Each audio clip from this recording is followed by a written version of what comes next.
gamers, if you're ready to rebuild a civilization once forgotten, then you're ready for Age of Wonders Planetfall. In this game, players will take on the role of one of the 6 surviving groups, each with their own unique commander ability. And each round you will visit a different planet, trying to collect different cards, whether you're fighting units or seizing landmarks, discovering technology, or collecting resources in the form of energy.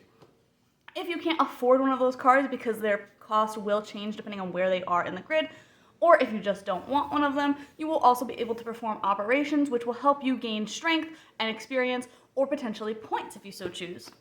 Each game will also have a goal card available where players can earn additional points depending on if they meet certain criteria.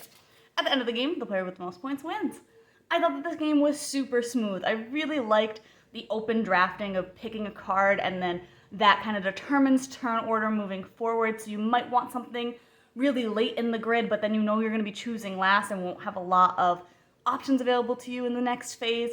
Or you might specifically go for something earlier just so you have more of a chance of picking something else that you really want because you'll go earlier in the next phase. I thought that the game was way more open at 2 and 3 players, of course, which kind of just makes sense because there's going to be not too many less cards than a 4, 5, 6 player game. So you do have a lot more choice in that aspect. But even at 4, 5, 6, I thought that you had enough choice.